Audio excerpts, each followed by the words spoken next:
I have certified about 100 black belts. Ran is one of them, okay? And the average time it takes for a black belt, if he starts in Akban, if he starts in Judo, it counts. If he starts in Muay Thai, it counts. But if he starts in Akban, it's 12 years. So it takes many, many years to do a black belt, sometimes even 20 years. Why is all this story?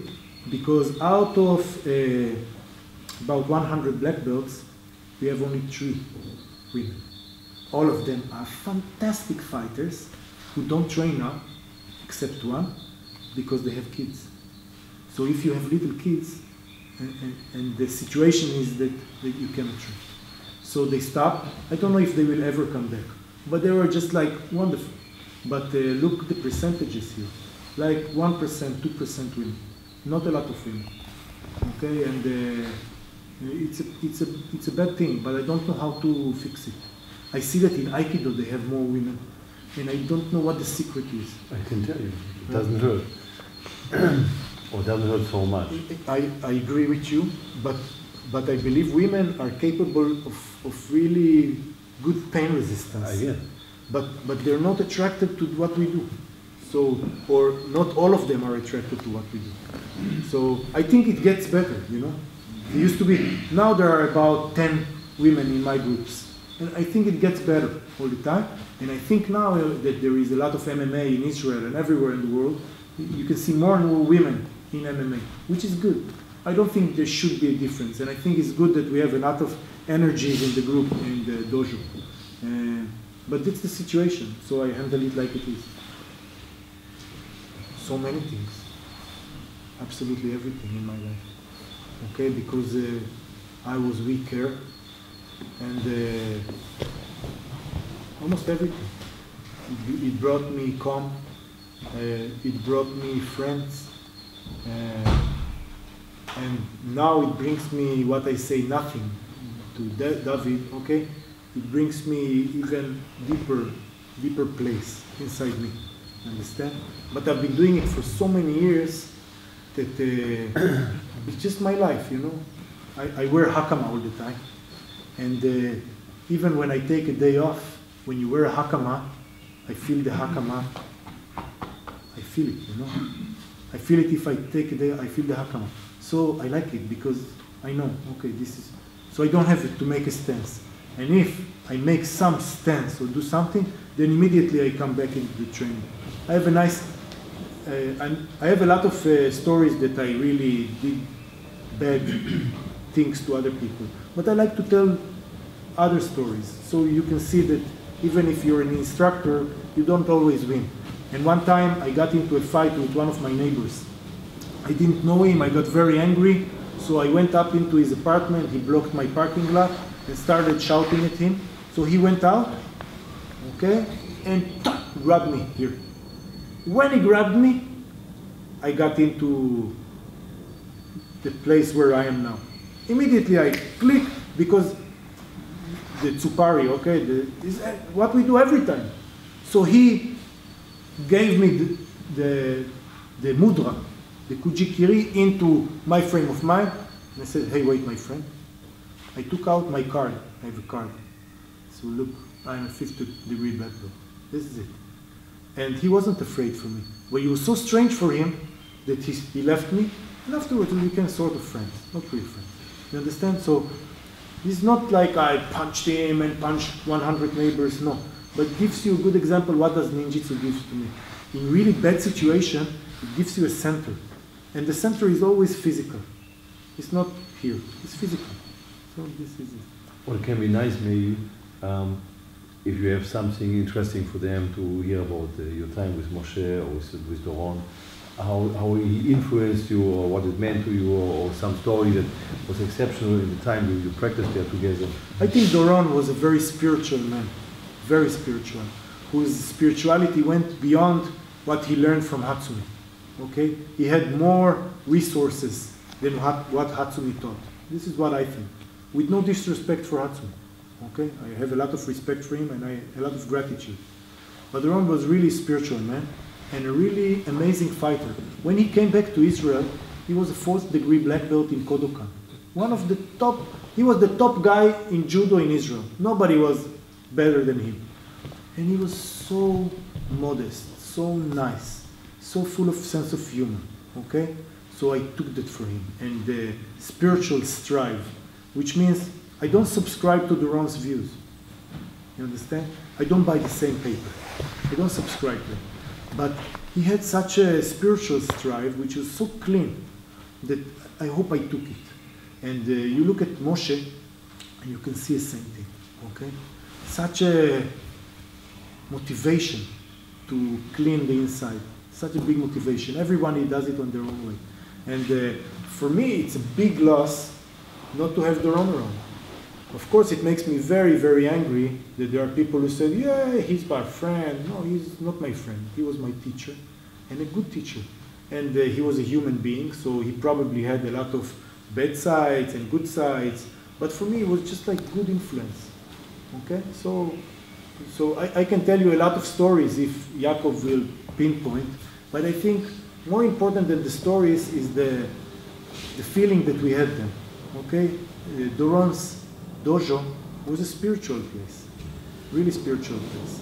And a lot of instructors working today that made themselves big don't just sweep it to the side because they cannot deal with it. But we all in Israel owe a great debt to Doron. He was such a nice person. And you know, in martial arts world, many times people are infantiles. You know, infantile? You just behave like kids. Hey, I'm stronger, you're stronger, I don't like it. And Doron was something different. So we're lucky, okay? That he was not inside the whole thing. He was just like wide open to things.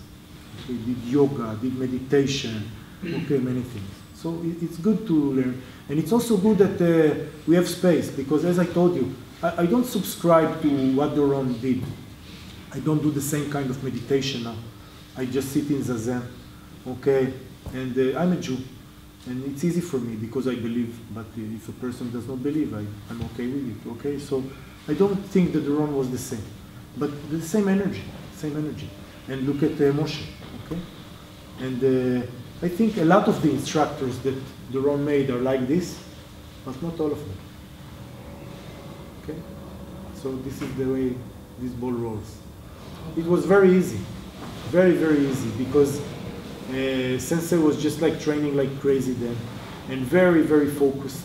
And the whole training was more like what you saw today and what you see with Yaakov every day, not what like you see now. Okay, so I just tell you the story. Stories are dangerous because sometimes they're not true. But this is what Doron told us.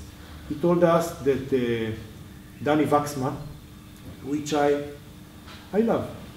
I don't like him, I love him. He's something, okay? He did judo, and he took Doron to Hatsumi, and Doron just immediately dived in. So the first foreigner to be with Hatsumi was Danny Waxman, not Doron. Actually, interesting. Danny told me, long before that, there was a German policeman by the name of Peter something, but he stopped. Yeah, that's correct. So Doron came and just started training. And he was very tough judoka. I think he was Nidan in Kodokan. Very, very tough. Olympic level judoka. Olympic level. He was in the Israeli Olympic team, and he didn't go to Munich and got killed because he broke something. So he was injured. So he was out of the Olympics. So lucky us. And so he just went there and trained like crazy and was able to withstand all the sadism that was prevalent then in the ninjutsu, really sadistic techniques. And he was the first Shihan. Amazing. So he was Ishizuka, Noguchi, and Seno, and Tanemura, and Manaka, and Doron. That's it. Wonderful achievement. And when he came back to Israel, his technique was something else. Really something else. But he was just doing basics. Basic. And Hatsumi didn't open the house with all the ninjutsu techniques yet. He just did the basics that Takamatsu gave him. So what Doron told me, this is the story, is that Hatsumi became very ill physically because of what he did. He practiced sakki, not sake, which is very good, sakki, which is the killing force. And Doron told me that Hatsumi used to practice sakki on his lizard, okay? Used to try to kill his lizard. And this and the tough training made Hatsumi very sick, okay? Really, really, really sick. Maybe almost died, I don't know, but really sick. So Hatsumi got up from this sickness and changed everything. So afterwards, it was just like a new world. So Doron came to Japan and returned and said, hey, everything we did is wrong. We now move completely different. Hatsumi changed. This is what he said. Okay, and from this moment on, it was 1983, 85, everything changed.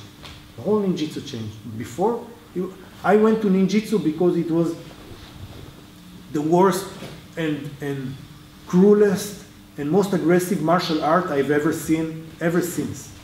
It was just like, I went to ninjutsu when I was 12 or 13. I went there, I saw one training session. My friend brought me there, Armand. He trained judo with Doron. One training session, said, this is very good. I went outside, didn't come back for half a year. Only when in my school they had a robbery, real robbery. People came in and took the watches to everybody and punched people. And so it's a long story what we did with this. I dealt with it later. Believe me, I dealt with it. Okay, but I was just a kid. So after they did it, I went to the room. Okay, and so yeah, but it was so tough, unbelievable, physically. Every training session in the summer used to start with 3 to 4 kilometers of run. The end of the run was a hill like this for 1 kilometer, and we usually in the last half kilometer would carry each other. You carry 100 meters, he carries you, you carry him. At the start of the lesson, just to start. We would finish the lesson, we couldn't get up. It was so physically tough, very, very tough. And I don't know if it's such a good thing now. But I think that for those who went through it, like Moshe, we did good. We became tough. So it's good. When you, okay, take a glass in your house, look at your father, and throw it on the floor, you feel what sakki is. You understand? Yeah, I'm serious. You feel, because it's uncontrollable. I once took students of mine that were very, very calm, and I said, okay, let's develop your sakki. I don't think it can be developed. I think if you have it, you have it. And if you don't have it, it's okay. One can do a lot of things. One can even be a good fighter without sakki. But it's something unexplainable. It gets out of the body. It is so much that I can come to you and let you feel. But many people here can do it too. You understand? So I come to you, and I just want to kill you, and you feel it.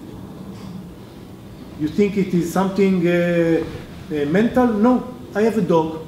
He is half golden retriever, half Pyrenean dog. So he's big and very nice. If I stand, his name is Bilbo Baggins.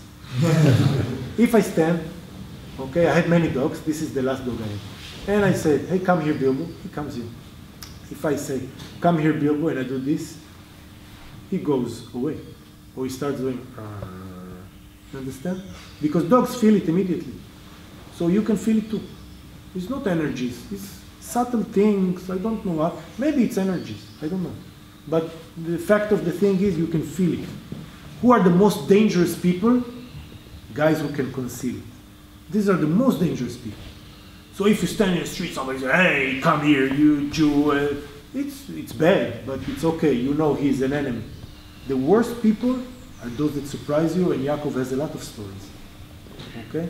So if a person can conceal his sakki, it's more dangerous than if you take it out.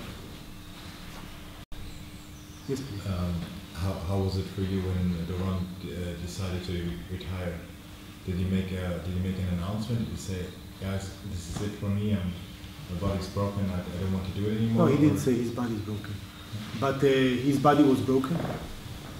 And I think, I don't know. But I tell you how it was for me. First of all, he gathered all the teachers and said, he said this. The hen has left the nest, the chicks are free. This is what he said. Okay? and then he disappeared. And for me, I was an uchideshi, meaning that I lived in the dojo for many years, cleaned there, not lived, sometimes even slept, but used to come in the morning, clean things. In exchange, I didn't have a lot of money for training, so I did. I built things, I built the toilets and put concrete. I was good with my hands. I did a lot of things. I did this kind of racks for sticks and the roof. It was an old chicken house, so I put a styrofoam below so it won't be so hot in the no air conditioning. Okay, so I did many things. So for me, after such a close relation, not friend, teacher, mentor, it was very hard. And now that I'm grown up, we must remember a few things. First of all, I'm way over my 50, okay? And Doron is way over his 70s. You understand? We're talking about an older guy now, if not old. And I look at it in many ways. First of all, I give him his respect. We once tried to look for him, but it was out of worry, okay, in a great earthquake that was there. And I miss him. I just miss him. That's it. And yeah, it's sad. Okay, it's good to finish talking about my instructor, because always good to give respect to who you got the knowledge from, always. Puts us in our regular place, not too big, okay, regular place. And here's a good story. When I was in Greece, a wonderful guy named Vasilis brought me there. He had to be very brave, and the last training session was at the big, nice training hall in the middle of Athens. Then the person who is the instructor in the hall is a big Aikidoka, wonderful Aikidoka, Greek Aikidoka. He's the best in Greece, very old, absolutely fantastic. He tells me, "You talk about Doron Navon?" I said, "Yes." He said, "He taught here." Yeah. So my first seminar outside Israel was in the place that Doron, my teacher, taught, which was nice, a good feeling. Yeah. Many years afterwards, a good feeling. My first seminar. I don't travel, and I will not travel a lot for seminars. I will leave the whole thing for my ambassadors, my students, whatever. But I will come to seminars with like-minded instructors, like Yaakov. So it is a great honor for me, not only to be here with Yaakov, but to teach you, because you're a good group of fighters. It's not something to be taken for granted. You're good fighters. So please keep going. As we always say in Akban, practice safely and keep on training. Keep on training. Okay? Keep on training. You enjoyed it? Yes.